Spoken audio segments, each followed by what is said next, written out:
Hello and welcome to the Genuine Learning Blog. My name is Melissa Galasso, and like we do at the start of every quarter, we are going to take a look at the prior quarter in review. So today we're going to look at Q1 2023 and what was issued during that period. Now, it took quite a bit of time to actually get an issued standard. In fact, January and February had no issued standards throughout all of the standard setters, whether it was AICPA, FASB, and GASB. We did not see any of those issue a final standard during that time. So obviously we were enjoying a little bit of lull during busy season. However, in Q1 in March, we did get to see a couple of really important ones come out. So let's take a look. First off, on the FASB side of the house, they did issue two really important ASUs, ASU 2023-01, the very first ASU of 2023, which didn't come out until March 27th, so pretty late in the quarter, but it was a very important standard, and it is ASU 2023-01, leases, in particular for common control arrangements. The standard has two big impacts. The first one is it allows private companies that have these leases under common control to just use the written terms and conditions of the lease in order to determine, one, whether there is a lease, and two, what the accounting would be. So it is a practical expedient, so it is an option, and it can be done on an arrangement by arrangement basis. And so private companies and nonprofits without conduit debt now have an alternative to having determined the legal enforceability of these common control arrangements. However, the second element actually impacts all entities, whether you're public, private, nonprofit. It is going to be how we do leasehold improvement amortization going forward. Today, the leasehold improvements are amortized over the shorter of the useful life or the lease term. And this was somewhat problematic given issue one, in that we may have lease terms that are shorter given the written terms and conditions. And so as a result, the accounting wouldn't reflect the economics there.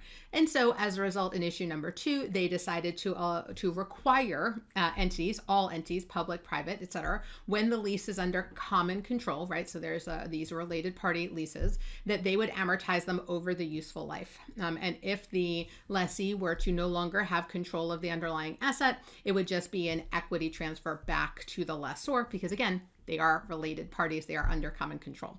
And so this is something I think that will be well received and has a little bit of a strange effective date. It wasn't issued until March of 2023. And so they made it effective for basically 2024 year ends, but also said, because many of you are working right now on issuing your standards or your new financial statements that incorporate ASU 2016-02 for leases, you can do it so long as you hadn't issued yet.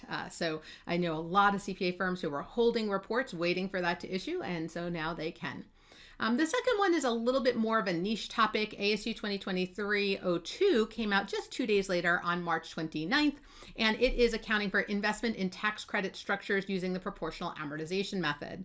When the proportional amortization method was originally created, it was only for low-income housing tax credit, and so very, very narrow. And so this allows the expansion of the proportional amortization method to other structures, and also provides better guidance on, if you're not using the proportional amortization method, what methods you should be using, where you should go within GAAP for your reporting. So very important if you're heavily involved in these sort of tax credit structures and making sure that the GAAP reflects the economics. So that's it on the issued side.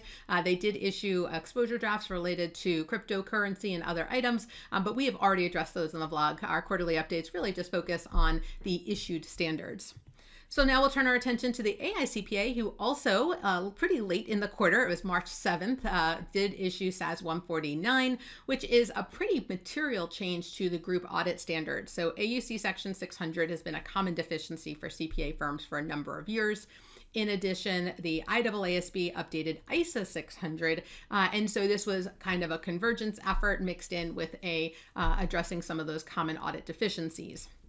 So this creates two types of auditors that you have potentially working in the group audit. You have what is called the referred to auditor, and this is where we make reference to the other auditor out there that has done an audit of a component. And so today that would just be a component auditor, but now it gets a new term, referred to auditor, to differentiate between whether you're part of the engagement team or not. And then it updates the definition of a component auditor. And again, these are the other, these auditors who are part of the engagement team that are working on a particular component. And so they make some pretty significant changes in terms of terminology.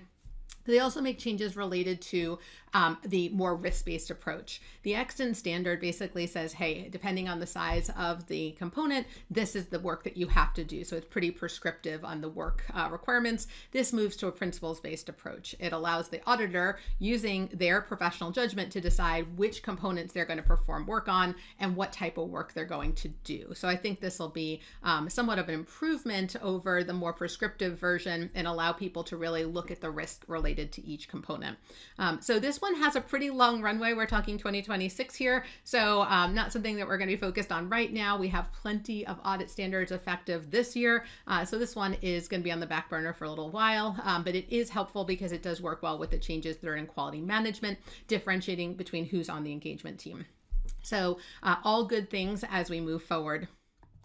All right, GASB did not issue any new standards. They have some huge projects that they've continued to work on. They did meet in the first quarter and are trying to move that financial reporting model forward, as well as the risk and uncertainty disclosures. So we expect things to come down the pike, but they did not issue anything final in the first quarter of 2023.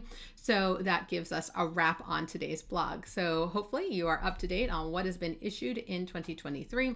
And we wish you a wonderful rest of your busy season. I know many of you are preparers who've been working very hard. I know some of you work on single audits. That 3/31 deadline was real. So we are very appreciative of all your hard work. So keep doing a great job, and we look forward to seeing you on a future blog. Have a great day, guys. Bye-bye.